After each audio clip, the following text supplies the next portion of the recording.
자, 오늘 이제 생성형 AI 개요에 대해서 이제 준비를 했고요. 그 내용은 이제 거기 공지된 대로 생성형 AI들 이제 여기 보시면은 Variation Autoencoder, GAN, Diffusion 모델, 주로 이미지 생성하는 이제 그런 모델들이죠.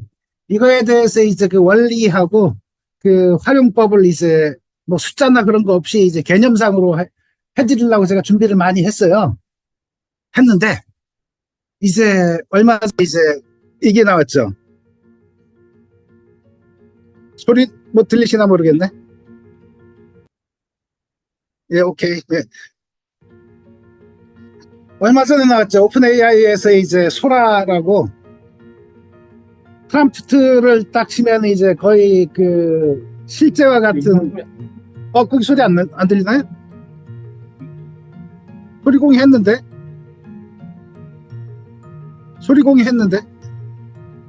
들린다네. 예, 들리겠죠. 예. 거의 실제와 같은 그런 게 나오는 바람에 제가 약간 이제 좀 조정을 했어요. 어쨌든 일단 소라가 워낙 충격적이어서 여기 뭐 보시면은 이게 소라가 2월 16일 날인가 이제 그 얘기가 됐죠. 그 데모를 보였죠. 그래서 여기 보시면은 소라가 출시됐다고 돼 있는데 사실 이건 좀 잘못됐습니다. 소라가 아직 그 정식 릴리즈가 된 건 아니고요. 여기 보시면은 이게 오픈 AI의 그 홈페이지인데 홈페이지에 있는 내용인데 지금 이제 세이프티 스텝을 이제 밟고 있다고 합니다. 세이프티 스텝을 밟고 있어서 이제 뭐 좀 잘못된 거나 이상한 것들 이제 미스인포메이션 같은 거 그런 것들을 이제 생성하지 않도록 이제 테스트를 하고 있고, 이제 여기 보면 C2PA라는 이제 C2P 메타데이터 이런 것도 처리하겠다고 돼 있죠. 요새 이제 이거는 C2P라 그러면은 요새 컨텐츠가 이렇게 생성형 AI가 되면서 무슨 문제가 생기냐면 이제 창작자들에 대한 위협이 또 생기고, 그 다음에 저작권 문제도 있기 때문에 그거에 대한 걸 이제 미국에서는 이거를 처리하기 위한 그런 모임들이 있습니다. 그래서 C2PA라는 거기에 이제 맞게 이제 기술 표준도 하려고 이제 그런다고요. 구글도 이제 이런 생성형 AI를 좀 하고 있기 때문에 C2PA 같은 걸 이제 참여하겠다고 해서 앞으로 이제 이쪽으로 생성형 AI 하는 쪽들은 많은 이제 이쪽에 참여가 많아질 것 같습니다. 혹시 채팅창에 질문 있으면 좀 봐주시겠어요? 네. 자, 소라가 나왔기 때문에 제가 이제 원래 준비했던 그 내용을 좀 바꿔서, 우리는 이제 소라 같은 것도 좀 원리를 아셔야 될 거잖아요. 그래서 제가 이제 약간 좀 바꿔서 옛날 이제 어떻게 보면 좀 오래된 기술들이긴 하지만 오토인코더나 GAN 디퓨전 모델 이쪽이 좀 됐고요. 디퓨전 모델은 상대적으로 이제 최근이죠. 그리고 트랜스포머가 이제 또 이런 생성형 쪽에서 요새 많이 활약을 하고 있기 때문에 트랜스포머하고, 그 다음에 아까 보여드린 소라 같은 경우는 이제 멀티모달이죠. 프롬프트를 집어넣으면 영상도 제작하고 사운드도 제작하고 뭐 이런 식의 걸 하기 때문에 이미지 같은 거 제작하고 하기 때문에 이제 멀티모달 쪽도 이제 해야 되겠다 싶어서 이제 준비를 했는데, 오늘 이제 한정된 시간 관계상 2시간밖에 안 되기 때문에 요 멀티모달 쪽은 다음 기회로 좀 생각을 하고 있고요. 오늘은 이제 오토인코더, GAN, 디퓨전 모델, 그리고 트랜스포머에 대해서 이제 컨셉추얼하게 어떤 뭐 코드나 그런 거에 집중하기보단 얘들이 어떤 원리인지에 대한 걸 이제 좀 준비했고요. 중간중간에 채팅창으로 질문을 주시면은 저희 옆에 권 대표님이 이제 채팅창 보다가 질문 있는 거를 이제 얘기해 주시면 이제 질문에 답해 드리도록 하겠습니다. 자, 그러면 이제 생성 모델, 요새 하도 핫하게 이제 얘기가 되는 딥러닝의 생성 모델이죠. 딥러닝의 생성 모델에 대해서 이제 한번 들어가 볼 텐데요. 생성 모델 좀 뭐 많이 테스트 해보거나 그러셨나요? 뭐 프로그램 짜보시고 돌려보시고 뭐 그러신 적 있으신가요? 혹시? 자, 없어도 괜찮습니다. 이게 컨셉을 잡는 건 큰 문제는 없으니까요. 그 전에 이제 딥러닝에 대한 걸 좀 먼저 한번 생각을 해볼게요. 머신러닝하고 딥러닝의 차이가 여기 나와 있는데요. 여기 보시면은 머신러닝 같은 경우는 이제 예를 들어서 여기 차를 이제, 이거는 차야! 라고 이제, 판정을 내리기 위해서는 옛날 같으면 사람이, 자, 자동차인지 판별하기 위해서는, 자동차는 바퀴가 있고, 창문이 있고, 이제 이런 모양이라야 돼! 라는 걸 이제 사람이 정해갖고, 어떤 그 특징을 사람이 정해서, 자, 이걸 추출해서 네가 추출된 걸 갖고 네가 이제 알아맞혀봐. 해서 이 피처 익스트랙션을 이제 사람이 해줬습니다. 피처 익스트랙션을 하는 게 이제 그 당시 상당히 중요하게 여겨져 갖고, 혹시 이제 그런 것도 뭐 보신 적이 있는지 모르겠지만은 대학에서 특성공학이라는 과목도 생겨서 이제 한동안 유행했죠. 근데 딥러닝에서는 그게 이제 자동화가 됩니다. 여기 피처 익스트랙션을 사람이 하지 않고 이제는 자, 데이터가 이건 차고 이건 차가 아니야. 이거를 이제 한참 이제 훈련시키면은 뭘 보면 차가 될지 이제 차인지 아닌지 판별하는 거를 스스로 알아내게 됩니다. 여기 이제 요 사람이 했던 게 이제 여기 자동으로 되게 된다는 거죠. 이걸 이제 자동으로 하게 되는데 딥러닝이 보시면은 이제 레이어가 여기 보시면은 요건 4개 레이어를 이제 해서 이제 한 건데, 요 중간에 있는 그 레이어, 여기 인풋 레이어하고 아웃풋 레이어 빼고 요 중간에 있는 레이어를 우리가 이름 부르기를 히든 레이어라고 부릅니다. 히든 레이어. 히든 레이어 그러면 우리말로 은닉층이죠, 은닉층. 도대체 뭘 숨겼길래 은닉층일까요? 여기 인풋된 이 데이터를 어차피 컴퓨터는 숫자밖에 알지 못하기 때문에 숫자로 변환을 해야 됩니다. 숫자로 이제 변환해가면서 원래 차 모양이라는 이 자동차의 모양이 점점 희미해진다기보단 그게 숫자로 바뀌는 거죠. 숫자로 바뀝니다. 다시 말해서 차 모양은 여기 이제 사라지고 그게 숫자로 되는 거죠. 그래서 그 의미가 숫자 속에 담기게 됩니다. 의미가 숫자 속에 담기기 때문에 의미를 담고 있다라는 그런 뜻으로 이제 여기서 생성되는 숫자를 잠재 벡터, 의미를 잠재하고 있다라고 해서 잠재 벡터라고 부르기도 합니다. 근데 잠재 벡터가 레이어에 따라서 앞쪽 레이어의 잠재 벡터랑 뒤쪽 레이어의 잠재 벡터가 담는 의미가 좀 달라져요. 달라지는데 그 뒤에 이제 한번 말씀드리겠습니다. 일단은 기억하실 용어는 우리는 딥러닝은 잠재 벡터를 만든다. 도대체 뭘 갖고 있느냐? 이미지라면 이미지의 그 모양, 소리라면 소리의 그 모양, 언어라면 언어의 뜻 같은 거를 숫자로 이제 만들어서 갖고 있습니다. 잠재 공간이 되는 거죠. 그래서 이제 그 잠재 공간이라 그러면은 그 잠재 벡터들이 이제 모여 있는 공간인데, 여기 보시면 제가 말이나 그림이나 소리 같은 게 수치화된 공간이라고 했습니다. 여기 이제 강아지를 쫙 보면은 그 사람 머릿속에는 그 강아지란 개념이 머리에 있지 않습니까? 머리에 있죠. 그 개념과 마찬가지로 이제 컴퓨터에다가 고양이 사진하고 강아지 사진을 이제 딥러닝을 통해서 입력을 하게 되면은 얘들이 피처 익스트랙션을 통해서 잠재 벡터가 생성이 되고, 그 잠재 벡터가 모여놓은 그 공간을 레이턴트 스페이스라고 부릅니다.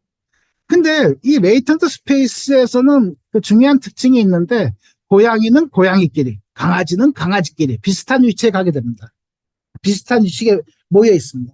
왜냐하면 의미를 담고 있기 때문에 비슷한 의미에 있는 벡터는 근처에 있을 거잖아요. 고양이 의미를 담고 있는 건 고양이 근처, 강아지 의미를 담고 있는 건 강아지 근처. 이거는 그림을 이제 잠재 벡터로 만든 걸 얘기하는데, 그 언어를 잠재 벡터, 트랜스포머나 이제 요새 챗GPT 같은 것도 내부적으로 우리가 말을 이제 글이나 이제 그런 걸 써서 이제 넣으면은 걔가 내부적으로는 숫자로 갖고 있습니다. 잠재 벡터를 만들어 놓는다는 거죠. 자, 이게 이제 딥러닝의 특징인데, 이 얘기를 이제 제가 왜 드리냐? 오늘 말씀드릴 주제는 생성형 딥러닝을 주로 말씀드릴 거잖아요. 그럼 도대체 생성이 뭐냐? 지금 이제 여기 보시면은 고양이를 잠재 벡터로 만들고 강아지를 잠재 벡터로 만들면은 요 근처에 잠재 벡터가 요 근처에 있는 건 이건 강아지야. 잠재 벡터가 이 근처에 있는 건 고양이라고 얘기할 수 있습니다. 그거는 딥러닝을 갖고 판별을 할 때 쓰는 거죠. 근데 우리는 생성을 해야 되지 않습니까? 생성을 한다는 건 반대예요. 잠재 벡터에 있는 거를 실제로 이제 그림으로 만들어내야 돼요. 그게 생성입니다. 그게 이제 그림이 됐든 음악이 됐든 글이 됐든 숫자로 돼 있는 거를 이미지든 말이든 또는 이제 소리로 만들어내야 되는 거죠. 그래서 이제 생성형 딥러닝을 훈련시킨다는 건 어떤 거냐면은 우리가 데이터들이 있습니다. 여기 이제 키 작고 동그란 이제 키 작고 동그란 이제 이걸 원통이라 그럴까요? 여기는 이제 조금 더 넓은 원통이네요. 요건 조금 커졌네요. 그 다음에 요건 더 커졌고, 그 다음에 아래쪽으로 올수록 이제 원통들이 좀 큰 원통들이 있습니다. 근데 우리가 데이터를 이제 생성형 AI를 만들 때 원통을 그리는 생성형 AI를 우리가 이제 만든다고 생각해 보시죠. 그럼 일단 데이터를 모아야 됩니다. 원통들의 모양을 모아야 돼요. 여기 보시면 원통이 이제 요런 원통, 요런 원통, 요런 원통, 요런 원통, 이제 원통을 모았습니다. 훈련을 막 시켜요. 그럼 이제 드디어 훈련된 모델은 원통을 만들게 됐어요. 원통을 만들게 됐는데, 훈련시킨 데이터들은 요런 거, 요런 거, 요런 건데, 자, 요 위치에 있는 그 잠재 벡터. 요 각각의 이제 잠재 벡터가 존재합니다. 여기 보시면 레이턴트 스페이스라고 돼 있죠. 요거는 그 잠재 벡터에 해당되는 그 그림인 거고요. 요 위치 잠재 벡터를 갖고 생성을 하면은 요 모양. 다시 요 모양이 뭐죠? 요 모양은 요 높이는 요 위치고, 그 다음에 이제 높이는 요 위치고, 그 다음에 요 동그란 크기는 요 정도인 그게 생성이 되도록 하는 겁니다. 이렇게 만드는 게 생성형 딥러닝 모델이란 거죠. 생성형 딥러닝 모델. 그래서 이제 이렇게 원통을 만드는 걸 딥러닝을 잘 시키면은 요 원통도 만들 수 있고, 요 원통도 그릴 수 있고, 요 원통도 그릴 수 있고, 요 원통도 그릴 수 있을 겁니다. 잠재 벡터, 입력하는 잠재 벡터에 따라서 이제 모양이 그려지는 거죠. 그래서 여기 용어가 이제 잠재 공간, 잠재 벡터, 숫자로 되어 있는 게 이렇게 이제 원통으로 만들어진다. 그럼 원통으로 만들어진 건 뭘까요? 뭐라고 불러야 되죠? 이거는? 저는 이제 이렇게 불러보기로 했습니다. 발현 공간. 다시 말해서 숫자로 잠재되어 있던 게 발현이 된다는 거죠. 나타난다는 거죠. 이게 매니페스테이션 스페이스 이런 건 그냥 제가 그냥 지어봤습니다. 발현 공간이라고 하면 될 것 같아서. 뭐 동의를 안 하셔도 되고요. 예? 관찰된 공간. 관찰 공간, 예, 그럴 수도 있는데 그거는 이제 물체를 관찰할 때 입장에서는 관찰이지만 우리는 생성을 하지 않습니까? 생성을 했다는 건 이제 잠재된 게 이제 나온다는 의미에서는 제 생각에는 이제 저는 이렇게 발현이 됐다. 그 숨어있던 마치 씨앗을 뿌린 게 커져서 꽃이 되듯이 저는 이렇게 얘기하고 싶습니다. 뭐 오브저브드 스페이스 좋습니다. 그거는 이제 왜냐하면은 이게 실제 데이터를 우리가 관찰하기 때문에 이제 요런 모양 강아지 저런 모양 강아지 우리가 사진 막 찍어서 모으면은 우리가 관찰한 그런 데이터 맞겠죠. 그럴 수 있지만은 생성형 AI 입장에서는 저는 이제 발현 공간이라고 이제 얘기를 하고 싶은 거죠. 그래서 이제 우리가 만들어야 될 그 생성형 AI를 훈련시킨다는 건 뭐냐면은 생성형 AI를 훈련시킨다는 거는 이 잠재 공간이 나와서 발현 공간이 요 잠재 벡터는 요렇게 발현이 될 거야. 라고 해서 이거를 매핑시키는 과정. 다시 말해서 요 공간에 있는 점들을 실제 발현 공간하고 매핑, 연관성을 짓는 과정이 생성형 AI를 훈련시키는 과정이라고 생각해 주시면 될 것 같습니다. 자, 근데 여기서 이제 좀 궁금하지 않나요? 보통 우리가 딥러닝 갖고 그 머신러닝 갖고 훈련시키면은 훈련된 데이터 요거를 생성하는 건 좋다 이거죠. 요걸 생성하는 것도 좋아요. 근데 요 중간에 있는 거 이거는 훈련시킨 적이 없는데 이런 걸 생성할 수 있을까요? 지금 제가 요 위치에 있는 점을 갖고 생성을 시키면은 대충 높이는 얘들 높이, 그 다음 두께는 요거보다 조금 이제 둥그랗게 작은 게 나올 거라고 말은 했지만은, 아니, 이게 보지 않은 데이터를 얘가 생성할 수 있을까요? 보지 않은 데이터를 생성하도록 하는 게 이제 생성형 AI입니다. 자, 근데 도대체 이 보지 않은 요 위치 걸 어떻게 이제 대충 나올 수 있겠냐. 사실은 이 매핑이라는 과정에 이제 그게 있습니다. 연관성을 짓는다는 거. 자, 요 위치에선 예, 요 위치에선 예, 요 위치에선 예, 요 위치에선 예라고 이제 한번 생각해 보시죠. 얘랑 얘의 중간에 있는 얘를 이제 매핑 시키려 그러면은 우리가 생각하기엔 얘랑 얘의 중간 모양 이제 반반 닮은 반반 닮은 엄마 아빠, 이 엄마 아빠라 그러면 엄마 아빠 반반씩 닮은 요 모양이 나와줬으면 좋겠죠. 그럴 거예요. 근데 아니 얘가 무슨 생각을 하는 것도 아니고 어떻게 중간 걸 하느냐. 이제 잠재 공간을 매핑시키는 이 함수가 우리 인공지능 모델이 딥러닝의 레이어들은 연속 함수로 이루어졌습니다. 물론 반드시 연속 함수 아닌 것도 있긴 합니다. 뒤에 이제 좀 보여드릴 텐데 연속 함수라는 건 뭐냐 하면은 요 위치의 모양하고 요 위치의 모양이 이제 결정이 됐으면 요 중간에 있는 건 이게 점프를 하지 않는 이상 아주 다른 모양이 나오진 않을 거라는 거죠. 아주 다른 모양이 나오진 않을 가능성이 높아요. 근데 이제 물론 그거에 대해서도 이제 뒤에 더 심오하게 얘기를 할 테니까 이제 일단은 연속 함수이기 때문에 대충 요 중간에 있는 점은 중간에 있는 모양이 나올 거라고 믿어주십시오. 안 믿어도 이제 할 수 없고요. 네. 자, 어쨌든 그걸 해 나가는 게 이제 생성형 AI를 훈련시키는 과정입니다.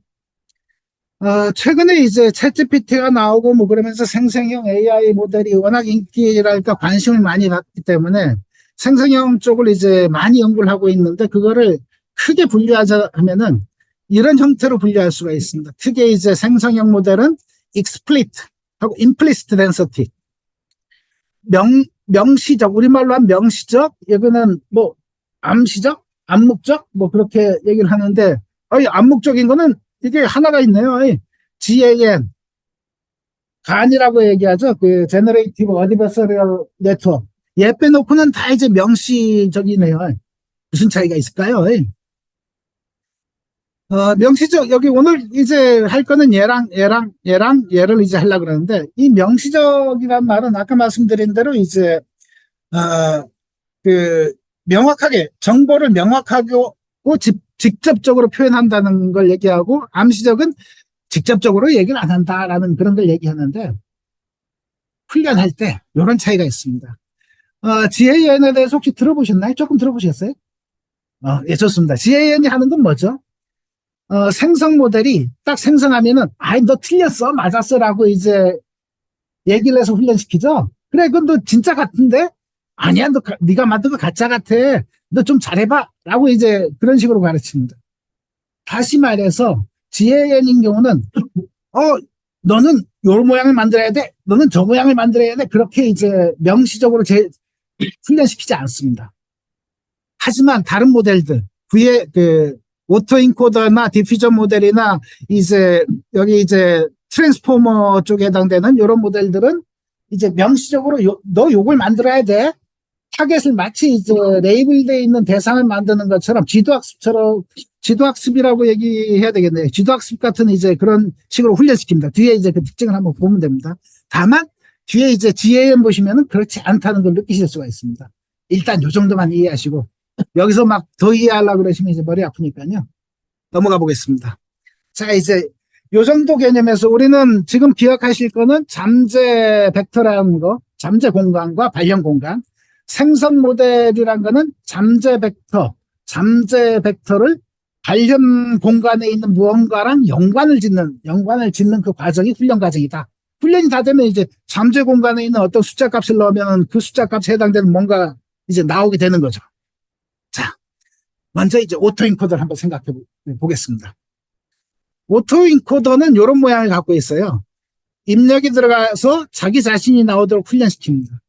여기 이제 딥러닝 레이어를 이제 뭐 여기 중간에 하나 레이어만 했는데 실제로는 여기 레이어를 여러 개 막 두고 이제 여기에 숫자 차원을 요건 2차원 했는데 3차원, 4차원 뭐 원하시는 차원으로 넣을 수가 있습니다. 그리고 요 값을 주로 이제 그 잠재 벡터, 요 중간에 생성되는 요 값을 잠재 벡터라고 합니다. 요 값을 잠재 벡터. 그러면은 아니 잠재 벡터하고 여기를 훈련을 막 시키면 어떻게 되냐면 여기에 생기는 잠재 벡터하고 이 경우는 3하고 매핑이 이제 이루어집니다. 그다음 4로 훈련시키면은 4에 의해서 만들어지는 이제 그 숫자 값하고 4라는 이미지가 매핑이 돼서 생성 모델을 쓸 때는 요쪽만 씁니다. 요쪽만. 훈련시킬 때는 인코더 요 부분까지 넣어서 3을 넣어서 여기 숫자가 만들어지는데 이 숫자는 이제 3이 만들어지도록 네가 요쪽에서 디코더가 이제 훈련이 돼야 돼. 라는 걸 많이 훈련시키다 보면은 얘가 드디어 잠재 벡터에 있는 거를 이제 뭔가 이미지랑 매핑을 시키게 되죠. 그래서 요 중간에 있는 거를 아까 말씀드린 대로 뭐 레이턴트 베리어블이라고 얘기하기도 하고 히든 표현, 히든 레프레젠테이션이라고 얘기하기도 하고 피처라 뭐 하기도 하고 그런 식의 이름을 짓지만은 생성형 모델인 경우는 요쪽만 써서 이 디코드 부분만 쓰고 훈련할 때는 전체를 써서 훈련시키지만은 그 생성을 할 때는 요쪽만 갖고 생성을 하게 돼 있습니다. 요쪽만. 그래서 여기 값이 딱 바뀌면은 원래 3이 나왔던 게 다른 여기 값을 바꾸면 4가 나오기도 하고 이런 식으로 이제 만들어지게 되는 거죠. 이렇게 훈련을 이제 해서 이제 결과를 보시면은 이런 식입니다. 이런 식으로. 지금 요게 이제 잠재 공간인 거고, 이게 2차원 잠재 벡터를 만든 거고, 여기 보시면은, 여기 요 색깔이 0이니까 요쪽에 잠재 공간은 여기 들어서 2.5 마이너스 0, 마이너스 5 정도는 아마 요 색깔이니까 0이 있는 것 같네요. 0.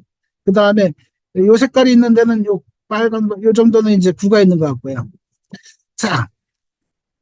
그래서 요 벡터랑 이미지랑 이제 매핑을 시켜놓고 요 값을 집어넣으면 어느 0이 나오고 요 값을 집어넣으면 이제 다른 값이 나오게 이제 훈련을 시킨 거죠. 그래서 여기서 생성되는 건 1이 오토인코더에서 여기 요 숫자 값을 집어넣으면 1이 나오고 요 숫자 값을 집어넣으면 뭐 여기 모양이 예쁘진 않은데 요 중간에 9 같은 게 나오고 이런 식으로 생성할 수 있는 거죠.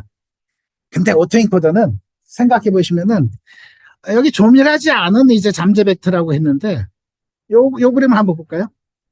여기서 인풋이 하나 들어가면은 여기에 요 숫자 값이 코드가 하나가 생성되겠죠. 그 다음에 다른 이미지가 들어가면 요 값이 다른 값이 생성이 될 겁니다. 그래서 이미지 100개를 훈련시키면은 여기 숫자 값이 100개 정도의 숫자 값에 대해서 생성하는 게 훈련이 되겠죠. 예를 들어서 아까 요 그림에서 한번 볼까요? 100개 이미지를 훈련시키면은 요런 게 100개 데이터를 갖고서 훈련시켰다는 얘기죠. 100개의 숫자 값과 그 데이터 갖고 훈련시켰다는 얘기죠. 요 나머지 거에 대해서 훈련 안 시켰기 때문에 요것들에 대해서는 딱히 요 모양이 나온다는 자신은 못합니다. 자신은 딱 못하는데 아까 얘기한 대로 연속 함수기 때문에 근처에 있는 것들은 비슷하게 나오는데 딱히 그게 나오진 않아요. 데이터를 많이 모으면은 이 점들을 더 많이 훈련시킬 거고, 데이터가 많을수록 좀 더 이제 정밀한, 이제 좋은 이미지들이 나오게 됩니다. 그래서, 오토인코더 그냥 쓰면 좀 그렇겠네. 좀 더 이 잠재 공간에 더 많은 점을 발령 공간하고 이제 좀 더 연관시켜보자. 라고 이제 해서 나온 게, 베이리에이셔널 오토인코더입니다. 여기. 하나의 인풋이 들어가면은, 여기 이제 한 점만 하는 게 아니라 여기 확률적인 이제 요 시그마가 있죠. 여기 확률적으로 랜덤 함수를 이제 만들어서 그 점에서 오른쪽으로 1cm 또는 왼쪽으로 1cm 또는 위로 뭐 0.1cm 이렇게 움직인 점들을 훈련할 때마다 2가 들어가더라도 어떤 땐 요점, 어떤 땐 요점, 어떤 땐 요점 뭐 살짝 이제 자동으로 바꾸도록 이제 해서 그 이미지를 이 값에 매핑을 시킵니다. 다시 말해서 요 이미지의 주변에 있는 점들도 여기 이제 새로운 여기 2죠. 2에 매핑을 시키려고 노력한 거죠. 잘 안 보이시는군요. 좋습니다. 그러면 이제 잘 보이게 한번 해보겠습니다. 요 분포를 이제 가우시안으로 하는데 자, 요렇게 하면 좀 보이나요? 오토인코더는 요렇게 들어와서 한 점이 이제 만들어서 이 점하고 이제 원하는 값 여기서는 4를 이제 매핑 시킨다 이거죠. 근데 variational autoencoder라는 건 뭐냐면 4라는 게 딱 들어가면은 4에 대충 이제 있는 위치에 평균적인 위치에다가 이제 분산을 구해갖고 분산에다가 여기 확률적으로 엡실론이 있죠. 엡실론 이제 4 이미지가 딱 들어갔을 땐 4에서 이제 조금 0.1만큼 분산이 더해진 거를 또 4에 매핑시키고 두 번째 4로 훈련시킬 때는 0.3만큼 이제 옆으로 움직인 걸 4에 훈련시키고 그러면은 오토인코더보다 더 많은 점들 기존에 내가 모아온 이제 그 데이터 주변에 있는 점들도 다 매핑이 되겠죠. 여기에 더 많은 점이 매핑이 됩니다. 그만큼 더 이제 조밀하게 이제 모양이 되고 훈련이 덜 안 된 점들이 줄어드는 거죠. 그래서 앞에 요게 이제 요 이미지를 다시 한번 보시면은 요 이미지를 보시면 1에서부터 9까지 움직일 때 1이 점점 9로 변해가는데 이게 1이 9로 변해가는 게 9 조금 돼가다가 다시 1로 오고 이제 그러잖아요. 9로 되는 것처럼 보이다가 7로 바뀌는 것처럼 보이기도 하고. 다시 말해서 한 칸 한 칸 한 칸 9로 가면은 쫙 차근차근 9로 변해야 되는데 그게 아니라 살짝 들쭉날쭉한 것 같아요. 근데 베리에이션 오토 인코더로 하면은 그게 훈련이 더 많이 됐기 때문에 들쭉날쭉한 게 훨씬 줄어들어요. 중간중간에 빠진 점들이 줄어들기 때문에. 그리고 이제 이 모여있는 이 모양도 아까 오토 인코더는 어떤가요? 모여있는 모양이 이제 조금 막 섞인 것 같아요. 근데 베리에이션 오토 인코더 쓰면은 모양이 이 타원형을 어느 정도 이룹니다. 왜 그러냐면은 이 요 엡실론을 이제 할 때 가우시안 분포로 어떤 점에서 가우시안 분포만큼 이제 움직인다는 건데 가우시안 분포가 타원형을 이루잖아요. 그래서 그 주변에 있는 것들이 다 이제 비슷한 이제 유사한 이미지로 모여지는 거죠. 여기 보시면 요 위치가 이제 0이 있고 이게 움직여가는 거예요. 0에서 뭐 9로 간다면 요 과정. 여기 보시면은 이제 점점 이쪽으로 갈수록 뭔가 아까보다 스무스하게 느껴지셔야 되는데 뭐 이게 점이 많지 않다 보니까 눈으로 봐서 뭐 그렇게까지 느끼시면은 대단하신 거고. VA가 약간 블러한 것도 가우시안 분포 때문에. 아, 그거는 좀 또 다릅니다. 블러한 거는 오토인코더 전체적인 이제 그런 거고, 이제 오토인코더 모양이 이제 쭉 줄어들잖아요. 요 중간에 이제, 요 중간에 얘가 요 모양, 요게 깔때기 모양처럼 해서 여기 줄여놓잖아요. 여기 뉴런겟을 줄입니다. 바틀렉이라고 돼 있잖아요. 바틀렉이 돼 있기 때문에 요 인포메이션이 다 갖고 가지 못하고 일부를 이제 제거해버립니다. PCA 같은 거를 이제 써보신 분은 알겠죠. 프린시플 컴포넌트 어널리시스 하면은 원래 데이터의 주된 축을 구하면은 일부를 몇 프로를 이제 버리잖아요. 마치 압축하듯이. 그런 것 때문에 이제 그런 거고요. 뒤에 중간에 저 코드 부분을 늘리시면은 좀 더 정밀한 그런 것들이 나옵니다. 그리고, 예, 말씀해 주십시오. 약간 또 그다음에 야단 맞을 것 같은데. 예. 지금 이제 결국에 아까 전에 지금 레이턴트 스페이스하고 네. 발현 공간하고, 예. 그거를 지금 그 사주라는 것도 일종의 숫자시네요. 예, 숫자. 그리고 실제 3하고 약간 매핑 시키는 거 비슷해요. 예, 뭐, 매핑이 많이, 그니까 사주라는 거 얘기 주신 대로, 이제 옛날에 그런 걸, 누구죠? 사주 쓴 사람? 어쨌든 네. 예, 그 아저씨가 이제 매핑 노력을 많이 해서, 통계적으로 이런 거 같네? 뭐, 매핑을 하셨는 모양이죠. 비슷한 예, 뭐, 근데, 저는 뭐, 사주를 믿지는 않지만, 뭐, 그렇게 생각해 보실 수도 있을 것 같습니다. 자, 다시 돌아와서, 이제, 앞에서 말씀드린 거 여기 보시면은 out of distribution data라는 게 딥러닝이나 그런 쪽에 상당히 중요한 컨셉이긴 한데 예를 들어서 훈련된 데이터 같은 경우는 이제 예를 들어서 여기 뭐 여기서 판별이긴 한데 여기 이제 노란색하고 파란색을 이제 판별하도록 훈련하면은 노란색하고 파란색은 이제 구분하죠. 근데 이 바깥에 훈련이 안 된 데이터에 대한 사실은 이제 판별 같은 것도 어렵고 생성도 마찬가지입니다. 생성도. 그럼에도 불구하고 되는 건 뭐냐면 요 옆에 그림처럼 지금 요 포인트들에 대해서 이제 훈련시켰다고 쳐보죠. 요 중간 포인트는 많은 경우 연속 함수는 이렇게 이제 이렇게 확 뛰었다가 줄어들게 이렇게 이제 훈련을 잘 안 시키려고 노력하죠. 이렇게 훈련되는 걸 우리는 오버피팅이라고 그러잖아요. 오버피팅이 되면은 이 중간점이 엉뚱하게 딴 걸로 이제 갈 수는 있지만 오버피팅이 안 되는 안 됐을 경우에는 요 중간 거는 요거랑 요거의 중간적인 성격을 띈 뭔가가 될 겁니다. 이게 이제 아까 말씀드렸다시피 훈련시킨 데이터 중간에 있는 데이터가 양쪽 모양하고 거의 중간쯤에 있는 이제 이미지가 생성된다는 이유라고 좀 보실 수도 있습니다. 근데 어쨌든 훈련을 막 시키다 보면 요렇게 훈련될 수도 있잖아요. 그런 경우는 이제 또 그런 점들 우연히 잘못 걸리면 이제 튀는 거죠. 옆에 요 이미지랑 전혀 다른 놈이 튀어나오는 거죠. 어느 순간에. 그러면은, 아이고, 우리 베리에이션 오토 인코더가 해서 좀 많이 줄이긴 했으니까, 줄이긴 했으니까 좀 더 줄여볼 수 없을까? 모든 걸 다 커버해 볼 수 없을까 하는 그런 생각도 하게 되겠죠. 그래서 지금 요런 포인트나 요런 포인트, 만약 빨간식으로, 빨간 선처럼 훈련이 되면은 여기서는 요 모양이 하고 아주 다른 것도 이제 가끔 나온다 이거죠. 그러지 말고 우리는 좀 더 안정적으로 주변 거는 잠재 공간에 근처에 있는 걸로 이제 만들었을 때 비슷한 이미지가 나오게 할 수 없을까? 그런 생각을 해볼 수가 있죠. 그래서 여기 이제 벡터 퀀타이제이션 방법을 이제 쓰는 사람도 있습니다. 벡터 퀀타이제이션은 뭐냐?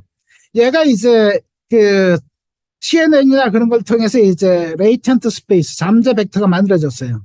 이 값은 이제 연속적인 함수가 될 수가 있을 텐데, 그거를 우리가 이제 어떤 양이 딱 정해진 E1에서부터 EK, 요 값에 있는 걸로 매핑을 시키자. 가장 가까운 거. 여기는 예를 보시면 여기 1, 3, 2, 53인데 여기는 여기 있는 거는 2, 53. 여기 있는 거는 2, 2. 여기 있는 건 2, 3.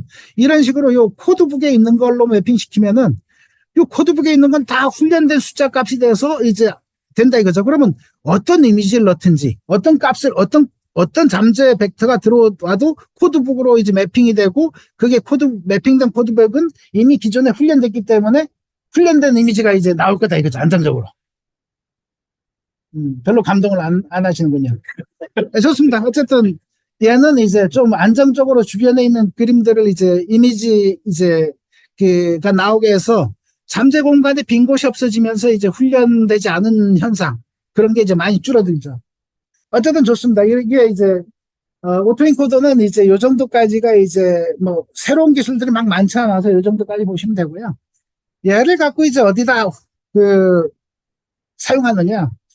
오토인코더를 사용하는 건 뭐 크게 세 가지 정도로 볼 수 있는데, 이 통째로 모델을 쓰는 경우가 있습니다. 통째 모델을. 원래 생성 모델은 이쪽인데, 이제 오토인코더는 이제 여기는 이제 벡터를 만드는 부분, 그걸 잠재 벡터를 만드는 부분, 만들어진 잠재 벡터를 갖고 생성하는 부분. 오늘 주제는 이쪽이긴 하지만, 오토인코더를 활용할 때 통째로 활용을 하면 어떻게 될 수가 있냐면은, 훈련이 많이 된 이제 그런 이미지는 우리가 알고 있던 그 잠재 벡터랑 매핑이 되고, 그러면은 이제 알고 있던 이미지가 그대로 나올 겁니다. 이렇게.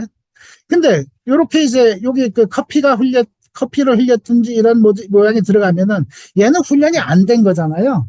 그럼 원래 이제 얘가 훈련된 그 잠재 벡터랑 매핑이 되는 게 아니라 그거 살짝 옆이든 어디든 그렇게 매핑이 될 거예요. 그러면서 이제 그 값이 약간 좀 다른 모양으로 이제 여기 아웃풋이 나오게 됩니다. 훈련이 안 됐기 때문에 딱 그 모양을 잘 내진 못해요. 그래서 이 인풋하고 아웃풋의 차이를 보면은, 아, 이거는 내가 훈련할 때 안 봤던 이미지라는 걸 알 수가 있습니다. 그걸 갖고서 뭘 할 수 있느냐? 불량 탐지를 할 수가 있습니다. 불량품. 훈련시킬 때 예를 들어서 예쁜 접시, 잘 만드는 접시만 갖고 막 훈련시켰어요. 근데 어느 접시가 딱 나왔더니 원래 동그랗게 나왔는데 길쭉하게 나왔어요. 훈련이 안 됐기 때문에 얘가 인풋하고 아웃풋이 달라지면서 불량품 탐지에 이용될 수가 있습니다. 또 다른 걸로는 요 노이즈 제거에 이용할 수가 있어요. 요걸 넣으면은 요게 나오게 됩니다. 오토인코더에서는. 사실은 앞에 동일한 얘기인데 이게 들어가면서 노이즈 제거가 돼서 나왔기 때문에 얘랑 얘가 다르니까 이상치가 되는 거와 마찬가지로 원래 훈련된 이미지, 여기 노이즈가 들어간 거를 이제 노이즈들은 훈련이 안 됐기 때문에 훈련이 된 원 이미지로 나온다고 그냥 그렇게 이해하셔도 많이 틀리지는 않습니다. 조금 틀렸다고 할 수 있는데요. 많이 틀리지 않으니까 그렇게 생각하셔도 되고요. 지금 보시면은 그게 이제 요건데, 이게 4 갖고 훈련됐는데, 여기 이제 노이즈가 있는 4는 아마 값이 좀 다르겠죠, 얘랑. 근데 얘가 들어가면은 이제 요 4랑 근처 값으로 이제 얘가 매핑이 됩니다. 레이턴트 스페이스. 그리고 그 레이턴트 스페이스 갖고 나온 게 이제 이 노이즈에 대한 영향 거의 없어지고, 주변에 있는, 4 주변은 다 4 있겠죠. 그러면 그 4하고 4 사이에 이제 중간 쪽 이미지, 그 정도 이미지로 나와서 이제 노이즈 제거되는 현상이 될 수가 있죠.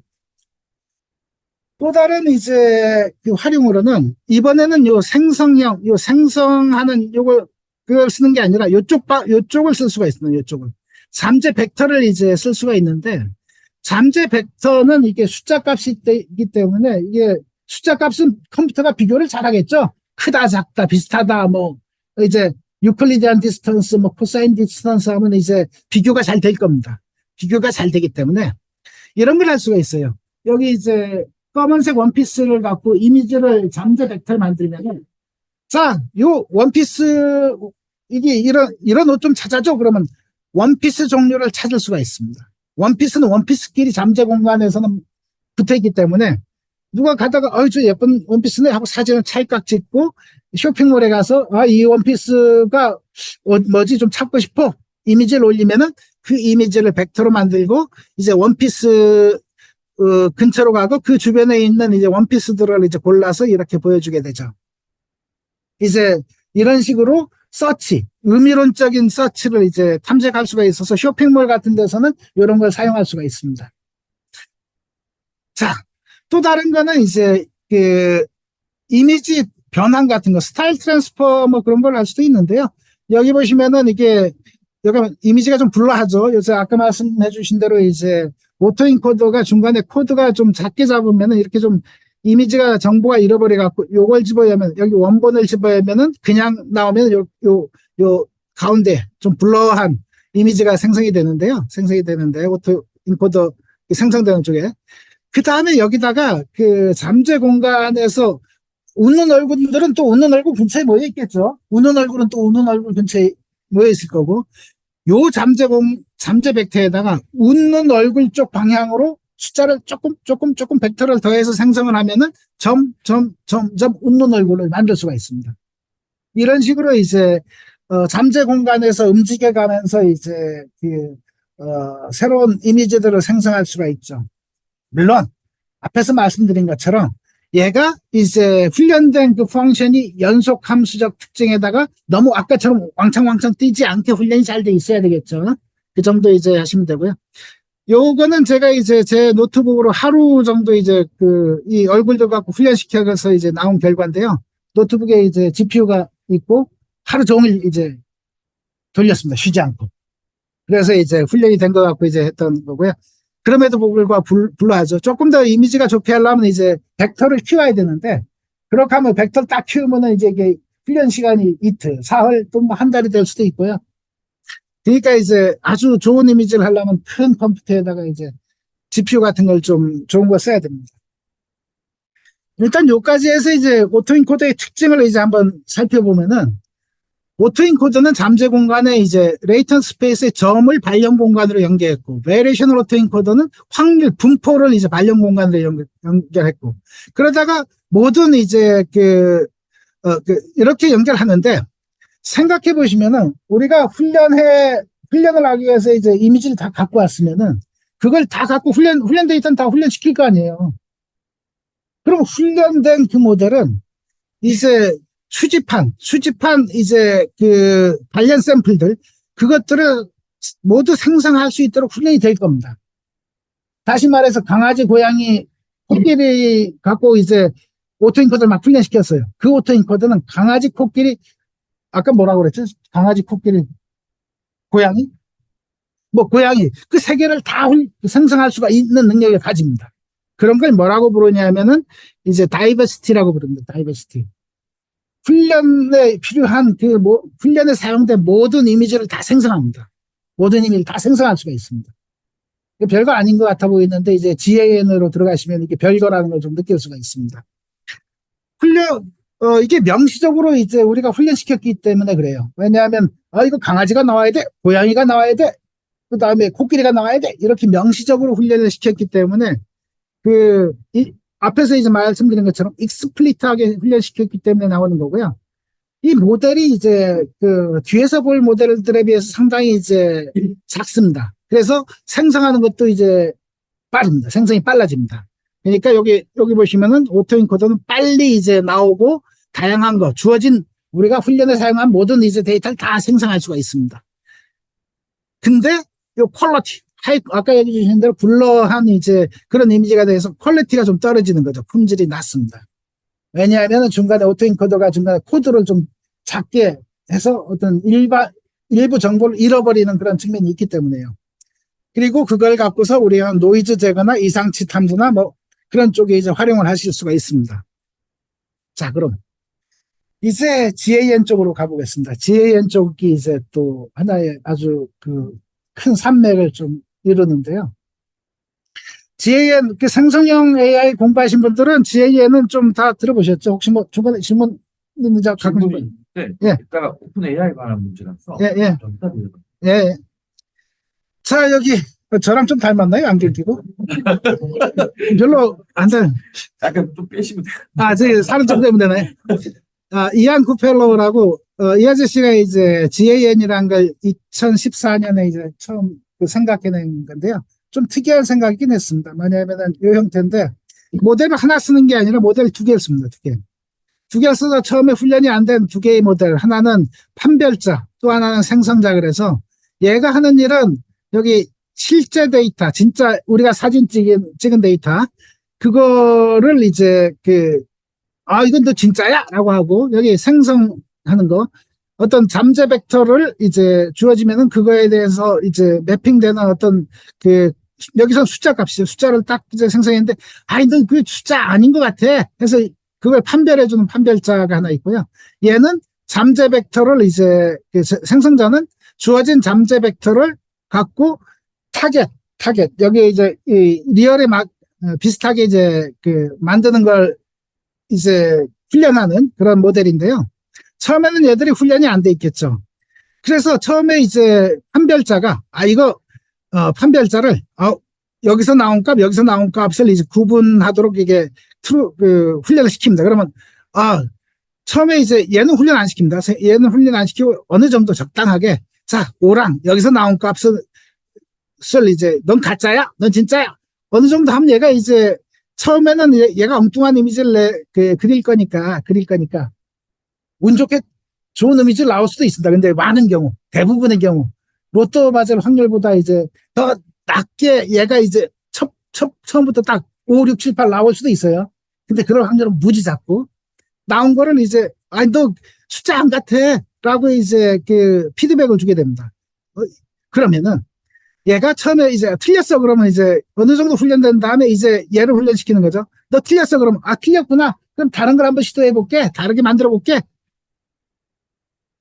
그러면 이제 또 틀렸으면 틀렸다 그러고 맞았으면 드디어 맞았다 그러면 이제 그쪽 방향으로 이제 훈련이 되게 됩니다.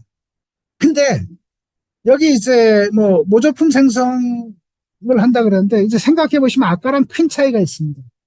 아까 오토인코더는 우리가 강아지, 고양이, 뭐 코끼리를 훈련시키면은 너는 강아지 모양이 돼야 돼, 고양이 모양이 돼야 돼. 이걸 가르쳐 줬어요. 근데 이 판별자는 너 강아지 모양 아니야, 코끼리 모양 아니야 이런 걸 가르쳐 주지 않습니다. 그냥 너 가짜 같아. 가짜 같아만 얘기해요. 그럼 만약에 이게 선생님하고 학생이라면 어떨까요? 학생이면은 답답하겠죠. 근데 열심히 준비해 가서 딱 보였는데 가짜래. 또 가서 또 그려봐야 되겠네. 또 갔더니 또 가짜래. 얼마나 노력해야 얘가 이제 훈련이 될까요? 그래서 이제 GAN 훈련시키는 건 상당히 어렵습니다. 오래 걸려요. 이렇게 훈련시키는 걸 앞에서 뭐라고 불렀죠? 임플리시트하게 훈련시키는 겁니다. 암묵적으로. 답을 안 가르쳐줘요. 근데 자기주도 학습이 되는 게 좋지 않나요? 그렇게 잘 배운 애가 사람 같은 경우 그렇게 잘 배울 수 있으면 좋은 거 아닌가요? 근데 세상에 지식이 많으니까 좀 가르쳐 줄 땐 좀 가르쳐 줘야죠, 뭐. 근데 어쨌든 GAN은 이렇다 이거죠. 그래서 GAN 훈련시키는 건 상당히 좀 쉽지가 않습니다. 게다가 GAN은 이제 많은 문제를 일으켜요. 생성이 좀 된다 그래도. 모두 붕괴라는 게 이제 대표적인 건데 아까 이제 오토인코더가 뭐라 그랬습니까? 우리가 강아지, 고양이 강아지, 고양이 그다음에 코끼리 하면 강아지, 고양이, 코끼리를 다 그릴 수가 있어요. 근데 얘는 시도하다가 드디어 강아지 그렸어. 근데 또 시도해서 이제 코끼리를 그려야 되는데 얘가 이제 값이 딱 들어오면은 그렇잖아요. 우리가 생각해도 강아지를 그리고 왔더니 이제 선생님이 좋아해. 맨날 강아지만 그리는 거야. 이거 칭찬 듣고 싶잖아요. 맨날 강아지만 그릴 수 있잖아요. 그렇잖아요. 토끼도 안 그려. 고양이도 안 그려. 이렇게 하나만 그리게 훈련되는 거를 이제 모두 컬렉션, 모두 붕괴라고 합니다. 다양성이 없어지는 거예요. 생성되는 이제 이미지의 다양성이 없어져요. 그래서 모든 생성 모델을 평가할 때는 크게 두 가지를 평가를 합니다. 하나는 진짜 같네, 이미지가 진짜 같은 걸 그렸어 라는 이제 아까 베리에이션 오토 인코더 같은 경우는 이제 약간 품질이 떨어지잖아요. 이 피델리티 이런 게 좀 떨어지는데 다이버시티는 좋았죠. 왜냐하면 강아지, 고양이, 코끼리 다 그랬으니까. 지혜에는 강아지, 고양이, 코끼리를 다 그리기가 쉽지가 않아요. 그래서 이 두 가지가 다 좋은 게 생성형 모델이 이제 잘 훈련된 좋은 생성형 모델이 돼요. 그래서 이걸 생성형 모델을 딱 했을 때, 이 모델이 좋아, 저 모델이 좋아 할 때는 이 두 가지를 계산해서 이제 평가를 합니다. 요거를 숫자로 이제 평가를 어떻게 할까? 연구를 해갖고, 대표적인 평가 방법이 이제 인셉션 스코어하고 이제, 프레쳇 인셉션 디스턴스라는 걸 했는데, 인셉션 스코어는 뭐냐면은, 이렇게 생성된 모델이 있어요. 생성된 이미지들이 있어요. 생성된 이미지가, 얘가 강아지도 그랬고, 고양이도 그랬고, 코끼리도 그랬어. 이 다양성하고, 나온 게 진짜 이거 진짜 그 강아지 같네. 라고 이제 하는 거를 이제 숫자로 평가하는 거를 이제 인셉션 스코어라고 합니다. 생성된 이미지를 갖고 평가를 하는 거예요. 근데 요 평가법이 괜찮은가요? 마음에 드세요? 다 마음에 들어 하시는군요. 근데 이게 좀 문제가 있는 게 있어요. 생성된 이제 이미지만 갖고 하기 때문에 예를 들어서 여기 강아지, 고양이, 코끼리가 있는데 얘가 이미지가 예를 들어서 개미를 그렸다고 생각해 보시죠. 점수가 좋게 나올까요? 나쁘게 나올까요? 개미 그렸으면 잘했네. 이게 점수가 좋게 나옵니다. 좋게 나와요. 그러면 아이고 훈련 안 된 것도 했으니까 잘했다라고 할 수 있는데 말을 하다 보니까 그렇게 돼 버렸네. 좋습니다. 그러면 좀 다른 걸 한번 해볼까요? 요걸 해볼까요? 요 그림. 자, 요 그림을 그렸어요. 이거 잘 그렸다고 해야 될까요? 못 그렸다고 해야 될까요? 다양성인 측면에서는 이렇게도 그릴 수 있구나. 이거 뭐 피카소 그림인가요? 멋지네요. 인셉션 스코어에서 얘는 이제 점수가 올라갑니다. 이렇게 그리면은 이제 요새 이제 저기 어디죠? 그 구글에 뭐 그림 그리면은 좀 이상하게 그림 많이 그린다며요. 다양성은 이제 한 거예요. 근데 실제 없는 샘플들을 막 그려내기 때문에 이런 걸 평가를 해야 되겠다. 그래서 이제 너무 이렇게 말이 안 되는 그림 그리는 거는 점수를 좀 낮게 하고 싶어 할 수 있죠. 그래서 프레처 인셉션 디스턴스라는 걸 했는데 뭐냐면은 여기 뭔가 뮤는 보통 평균을 얘기하는데 평균을 뺐고 그다음에 이건 분산인데 분산을 해서 이제 요 값을 하는 디스턴스 요 값이 적은 게 이제 좋다라고 이제 얘기를 하는데 이게 뭐냐면은 여기 이제 생성된 이미지를 이제 갖고 요쯤에 여기 딥러닝 모델에 들어가면은 여기 잠재 벡터가 된다 그랬습니다. 잠재 벡터. 생성된 모델 갖고 잠재 벡터를 이제 해요. 여기 잠재 벡터, 요 위치에 잠재 벡터를 한다고 치죠. 실제 강아지들 갖고 잠재 벡터를 만들어요. 그럼 여기 하나는 실제고 하나는 제너레이션. 요거 실제고 제너레이션에 이제 그 잠재 벡터가 비슷한 위치에 존재하느냐. 그리고 그 분산이 비슷하냐. 분포가 비슷하냐. 이 값이 적으면 적을수록, 다시 말해서 우리가 찍어놓은 그 이미지들의 분포랑 이제 그 모양이 비슷하도록 이제 되면은 요런 건 안 나올 거다 이거도. 적어도 사람 얼굴에서 요게 안 나오니까 요런 모양이 덜 나올 거라는 컨셉입니다. 어렵죠? 그러면 그냥 외우세요. 이제 FID라는 거 갖고 이제 생성된 그 생성 모델의 점수를 좀 이제 평가한다. 그게서 우리가 모아놓은 훈련 데이터랑 이제 생성한 데이터랑 비슷하게 나오도록 이제 해준다라는 거. 분포를 비교해서 이제 점수를 매긴다라고 이제 일단 기억해 주시고요. 앞에서 이제 얘기 들은 걸 다시 한번 좀 생각해 보면은 적대적 신경망은 아까 얘기드린 대로 이제 모델 컬렉션 같은 게 생길 수 있어요. 제한된 샘플만 생성할 수 있고 어떤 때는 이제 아예 전혀 이제 못 찾을 수도 있어요. 왜냐하면은 학생이 그렇잖아요. 그 그림 그려갔는데 틀렸어. 또 그려갔어요. 또 틀렸어. 또 그려 또 틀렸어. 답을 못 찾아. 뭐 한 달이고 두 달이고 답을 못 찾아. 그럼 컨버전스가 안 일어나는 거죠. 못 찾을 수도 있어요. 이런 문제들이 있는 거죠. 제한된 샘플만 이제 나올 수도 있고, 그 다음에 이제 사실 요런 같은 경우, 선생은 이제 아주 높은 차원의 얘기를 하고 학생은 요 밑에 차원을 얘기하고 이제 교육이 안 되지 않습니까? 그래서 생성자와 이제 생성자와 디스크리미네이터, 판별자가 어느 정도 비슷하게 이제 훈련이 돼가면서 이제 훈련이 돼야 이런 문제들이 좀 없어집니다. 여기 보시면은 위에하고 밑에 보시면은 여기 위에는 어느 정도 숫자가 나왔죠. 얘는 숫자를 못 만들어냈어요. 컨버전 못 하는 거예요. 여기 보시면 요건 어떤가요? 요 점이 이제 원래는 요런 원에 있는 점들이 이제 요런 식으로 이제 만들어져야 되는데 얘는 요 한 점, 여기 한 점만 만들고 있어요. 한 점만. 다른 점들을 못 만들어내고 있어요. 밑에 거는. 이제 모드 컬렉션을 이제 모델 컬렉션이라고 돼요. 모드 컬렉션인데 뭐 좋습니다. 이제 특정한 이미지만 생성하게 되는 거죠. 이런 것들을 이제 해결할 수 있도록 이제 훈련시켜야 되는 측면에서 GAN은 제법 어렵습니다. 어쨌든 원리 자체는 생성자와 판별자가 이제 서로 돌아가면서 이제 생성한다 이거죠. 자, 이제 그건 그렇다고 치고요. 근데 이미지를 생성할 때 우리가 어떤 잠재 벡터 골라다 딱 나왔는데 아이고 이건 웃는 얼굴이네. 또 어떤 잠재 벡터 골라다가 넣어보니까 웃는 얼굴이네. 그렇게만 생성하면 만족하나요? 그렇진 않죠. 우리가 요새 이제 달리나 뭐 그런 걸 보면은 우리가 그려줘 하는 그걸 그려줘야 되잖아요. 컨디션에 맞는, 조건에 맞는 걸 그려야 되겠죠. GAN에서도 이제 조건에 맞는 걸 그리도록 훈련시킬 수가 있습니다. 뭐냐 하면은 이미지, 예를 들어서 0, 1, 2, 3, 4, 5, 6, 7, 8, 9라고 해볼까요? 자, 0, 이건 0이야? 0. 그럼 이제, 맞네. 이게 이제, 그러니까 생성자한테 0을 그릴 거야? 0을 그릴 거야? 요 위에 게 이제 컨디션이 없는 거고, 밑에 거 보시면은, 자, 0을 그릴 거야? 해서 여기 나왔는데, 0이 그려지면은, 그래, 맞아. 0을 그릴 거야? 근데 1이 그려졌어요. 1을 아주 잘 그렸어. 그래도 얘는 틀렸다고 훈련시키는 겁니다. 그러면은, 이 조건에 따라서 얘가 이제 1을 그려봐! 1이 그려지고, 0을 그려봐! 0이 그려지도록 이제 GAN을 훈련시킬 수가 있어요. 이런 걸 컨디셔널 GAN이라고 이제 부릅니다. 요걸 훈련시키면은 드디어 이제 원하는 그림을 조금씩 그리게 됩니다. 요렇게 하면은.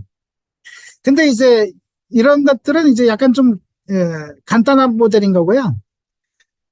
이거보다 좀 이제 점점 요새 보는 아주 정밀한 이미지를 그리려면 모델도 커야 되고 이제 다양한 이미지가 돼야 되는데 여기 보시면은 0, 1, 2, 3, 4, 5, 6, 7, 8, 9 같은 경우는 이게 숫자가 0이야 1이야 그렇게 이제 간단하게 조건을 줄 수도 있겠죠. 근데 이제 조건을 좀 다양하게 줄 수가 있습니다. 여기 보시면은 레이턴트 스페이스에 색깔이 쫙 이제 들어가 있죠. 조건에 따른 색깔을 집어넣고 이제 생성해봐 하면 이제 생성할 수 있는 이제 픽스 투 픽스 그냥 픽셀 투 픽셀을 픽셀로 이제 매핑시키는 GAN 같은 걸 이제 훈련시키려면은 컨디션을 이제 조금 이제 확장시켰습니다. 어떻게? 자, 컨디션을 이렇게 주는 거예요. 컨디션을 이렇게 주는 거는 요 파란색 점은 이제 아무것도 없는 거야. 여기는 이제 건물의 이제 벽이야. 그 다음에 여기는 창문이고 여기는 뭐야 이런 식의 컨디션을 주고 훈련을 이제 요 그라운드 트롯으로 훈련시키고 여기 잘렸으니까 여기는 이제 요 부분은 이제 없는 거죠. 훈련을 막 시키면은 요 컨디션으로 생성해봐. 그럼 요쪽에 이렇게 생성이 됩니다. 요 컨디션으로 훈련시켜봐. 이렇게 생성하게 할 수 있습니다. 요걸로 생성해봐. 컨디션을 이렇게 해주면은 이렇게 이제 생성하도록 이제 훈련시킬 수가 있습니다. 시간이 많고 이제 그러면은 이제 여기 실습 코드 갖고 우리가 하나씩 돌리면서 이제 볼 수도 있는데 오늘은 컨셉을 잡는 거기 때문에 나중에 실습 강의를 뭐 하시든지 할 때 이제 실습을 한번 돌려보실 수가 있고요. 이제 이렇게 컨디션을 이제 좀 강하게 주면은 이제 좀 더 모양이 예뻐지죠. 근데 요까지 이제 보시면은 하나 생각이 이제 드는 건 뭐냐면은 디스크리미네이터가 주는 정보는 뭐죠? 어떤 이미지가 너 이제 진짜 같아, 가짜 같아라고만 이제 정보를 주잖아요. 아주 작은 정보만 주잖아요. 1년은. 근데 아유 그거 갖고 이제 아주 정밀한 이미지 그리기 좀 힘들지 않을까요? 그냥 0, 1, 2, 3, 4, 5, 6, 7, 8, 9 같으면 괜찮지만은 아주 정밀한 이미지 같으면은 그렇게 하긴 좀 그럴 거예요. 정보를 뭔가 피드백을 더 많이 주면 학생이 더 잘 많이 배울 거 아니에요, 그렇죠? 아닌가요? 피드백을 많이 주면 많이 배우겠죠? 아, 그러니까 학생이 또 피드백을 잘 읽어야 되긴 하지만 좋습니다. GAN도 피드백을 좀 많이 주려는 노력을 했어요. 뭐냐 하면은 여기 이제 컨볼루션 CNN 같은 경우 CNN에 3 곱하기 3 필터를 쓰면은 여기 요 9점이 요 다음 레이어의 한 점에 매핑이 되죠. 그 다음에 여기 요 레이어의 9점은 여기 한 점에 매핑이 되고요. 그 레이어 요쪽에 한 점은 요 레이어 제로의 요 25개의 점의 정보를 여기 갖고 올 겁니다. 그렇죠? 이런 걸 이제 각 레이어의 리셉티브 필드라 그럽니다. 수용 영역. 요 레이어가 이제 깊어지면 깊어질수록 한 점이 원래 이미지의 여러 점의 정보를 갖는다 이거죠. 자, 그러면은 이미지가 생성이 됐을 때 GN 이미지가 생성이 됐어요. 생성된 이미지를 딱 받았어요. 판별절 뭘 하는 거냐 하면 필터를 한번 써보는 거예요. 필터. 자, 여기 필터를 딱 써갖고 자, 요게 이제 레이어를 몇 개 쓰니까 그게 정보가 여기 한 점에 왔어요. 자, GAN을 약간 바꿔서 어떻게 하냐면 요 각점, 여기 이제 각 점이 이거 진짜 같아, 가짜 같아, 각 점에 대해서 피드백을 주는 거예요. 다시 말해서 컨셉추얼하게 보자면은 이미지에 요만큼, 너 이쪽은 잘 그렸네, 너 이미지 참 잘 그렸어, 그래, 너 진짜 같아. 옆에 요만큼은 너 이거 잘못 그렸잖아, 너 좀 이쪽은 좀 고쳐봐, 라는 피드백을 줄 수가 있어요. 이해가 되시나요? 이미지 통째로 잘 그려서 못 그려서가 아니라 부분에 대해서 잘 그려서 못 그려서 할 수도 있잖아요. 그런 걸 패치간이라고 합니다. 패치. 요런 패치에 대해서 이제 피드백을 주는 거죠. 이렇게 하면은 좀 더 이제 정보를 많이 주고, 예, 많이 주고, 안 쉴 겁니다. 할 게 많아서. 뒤에 많아요. 할 게 많아서 안 쉴 거예요. 어쨌든 패치간이 이제, 예, 예, 패치간이 이제 됩니다. 그래서 요걸 나오면서 좀 더 이제 이미지들이 조금 더 정밀하게 되는 거죠. 자, 그 다음에 이런 이제 픽스 투 픽스나 패치간 그런 기술이 발전하면서 이미지가 조금 더 예쁘게 되다 보니까 그런 생각을 했어요. 이 생성형 AI가 이미지를 만들다면은 우리가 이 의료 데이터나 뭔가 그런 쪽에서는 뭐냐면 우리가 데이터가 부족하잖아요. 그러면 부족한 데이터를 얘가 GAN 보고 생성하라 그래서 그거 갖고 우리 이제 훈련을 시킬 수 없을까? 이미지 생성해서 훈련 데이터를 만들어 보자라는 생각을 하게 되죠. 아직 못 해보셨나요? 그럼 이제 하시면 되고, 이제. 예, 그래서 이제 그런 노력을 이제 해갖고, 실제 같은 요런 이미지를 예를 들어서, 픽스 투 픽셀, 요걸 넣어서 이제 나오면은, 이제, 요런 식으로, 요게 아픈 위치인가요? 모르겠습니다. 어쨌든, 이제 요런 식으로 이제 실제 이미지인데, 이제 요런 식의 이미지를 만들어서, 이런 걸 갖고 이제, 뭐 종양일 수도 있고, 뭐 그런 걸 편장하는 거 훈련시킬 때 좀 쓰려는 노력이 이제 많이 있었습니다. 그러면은 작은 데이터가, 훈련 데이터가 이제 풍부해지는 거죠. 풍부할 때까지 막 생성할 수도 있겠죠. 합성 의료 데이터를 만드는 이런 데 쓰는데, 여기 보시면은 이런 합성 데이터를 만들려는 노력은 그전부터도 좀 있었어요. 합성 데이터 만드는 대표적인 게 이제 우리가 스무스 같은 거 방법을 쓰는데, 이거는 들어보셨나요? 머신러닝 좀 많이 하신 분은 들어보셨을 텐데. 언밸런스한 데이터가 있을 때 이제 요 작은 데이터를 막 이제 조합해서 생성해서 이제 밸런스를 맞춰주는 그런 기술들이 있습니다. 그런 기술도 있었는데 여기 그 기술들에다가 이미지 같은 거를 이제 이렇게 GAN으로 통해서 이제 생성해서 합성하는 그런 기술들도 이제 사용이 됐었다 이거죠. 이거 말고도 이제 이미지 같은 경우는 새로운 이미지 만드는 거는 그런 것도 있었죠. 강아지 고양이 판별 같은 경우는 우리가 색상 변화라든가 그런 걸 주는 거 데이터 오그멘테이션 같은 방법도 쓰죠. 근데 의료 데이터 같은 경우는 데이터 오그멘테이션 같은 걸로 하기 조금 곤란한 문제가 있어서 그런데 어쨌든 이런 합성 데이터라는 이제 이런 것도 이제 큰 이제 그 응용 분야였던 거죠. 여기 보시면은 여기 신테틱 데이터, 합성 데이터가 2023년 이제 그걸 보시면은 합성 데이터를 만드는데 거의 피크까지 왔다가 이제 합성 데이터 쪽은 이제 어느 정도 이 정도는 이제 되는 건 이 정도고 안 되는 건 이 정도다. 뭐 이제 슬슬 이제 파악해 나가는 그런 시점이라고 보시면 될 것 같습니다. 근데 데이터가 작을 때 이제 훈련시키는 방법이 중에 능동학습이라는 거 혹시 들어보셨어요? 능동학습? 능동학습이란 건 뭐냐면은 여기 이제 데이터가 있으면 우리가 지도학습을 하려면 여기 레이블이 다 돼 있어야 되잖아요. 근데 레이블이 아직 안 돼 있어. 야, 근데 레이블 해야 될 데이터가 수백만 개예요. 야, 이거 하나하나 사람 써갖고 훈련시키긴 좀 그런데, 좀 좋은 방법이 없을까? 그냥, 그래, 여기서 랜덤하게 한 수백만 개 중에 한, 1000개만 내가 골라서 골라서 레이블해서 훈련시키자. 그런 거 할 수 있겠죠. 그러면 요 정도가 되는 거고요. 요 정도. 뭐 30개라고 돼 있지만은. 근데, 고르기를 잘 고르면은 이제 아주 훈련을 잘 시킬 수가 있습니다. 능동적으로 고르면.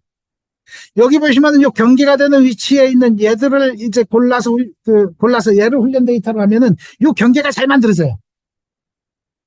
그럼 샘플링을 잘하는 방법을 공부하시면 되죠. 그런 방법도 연구가 되어 있습니다. 그거는 주로 이제 비주도 학습 쪽에서 이제 클러스터링을 써서 예를 들어서 이제 그냥 이제 50개 골라서 했을 때 그냥 50개 샘플 훈련시키면은 0, 1, 2, 3, 4, 5, 7, 8, 9 판별하는 게 83%라면은 능동학습을 해서 샘플을 잘 골라서 훈련시키면은 92%까지 올릴 수도 있어요. 이건 능동학습. 그러니까 데이터가 적을 때 이제 이미지를 생성하는, 그러니까 보조 이미지 없을 때는 이미지 자체가 없을 때는 GAN으로 생성해야 되지만 이미지는 있는데 그 중에 내가 잘 골라서 너무 레이블이 안 돼 있다 그랬을 땐 이런 걸 쓸 수도 있다는 거예요. 자, 근데 여기 세미 슈퍼바이즈드 간이라는 게 있습니다. 얘들 좀 재밌습니다. 뭐냐면은 아까 GA에는 샘플이 진짜 부족할 때 그런 거고 샘플은 많아요. 여기 보시면은 많아. 근데 레이블된 샘플이 요거밖에 없어. 능동학습 형태로 이제 내가 또 샘플을 할 수도 있는데 이걸 GAN에다가 넣어서 이제 훈련을 시키면은 이제 좀 더 좋은 성능을 낼 수가 있어요. GAN에다가 어떻게 넣냐? 자, 이 경우는 제너레이터를 얻고자 하는 게 아니라 디스크리미네이터를 얻고자 하는 겁니다. 판별을 잘하게 하는 모델을 이제 만들 때, 요렇게 집어갖고 디스크리미네이터를 훈련시키는데, 실제 데이터 중에 레이블되어 있는 거는, 레이블하고 이제 모양을 다 맞추게 하고, 레이블이 안 돼 있는 건, 그래, 이거 실제 맞아. 라고만 이제 피드백을 주는 거예요. 그러다 보면은 얘가 여기 보시면은 페이크 또는 이거는 실제 많은데 이제 레이블이 되어 있는 건 클래스까지 맞추게 해서 훈련시키는 거죠. 그럼 요 판별하는 그 정도가 높아집니다. 그래서 여기 보시면은 이런 세미 슈퍼바이즈드 이제 간을 쓰면서 얘를 훈련시키면은 정확도가 이제 93.5%고 그냥 지도학습 요 레이블 되어 있는 것만 갖고 훈련시키면 71.1% 정도가 된다 이거죠. 이런 식으로 판별자를 높이는데도 이제 GA에는 활용할 수가 있습니다. 성능을.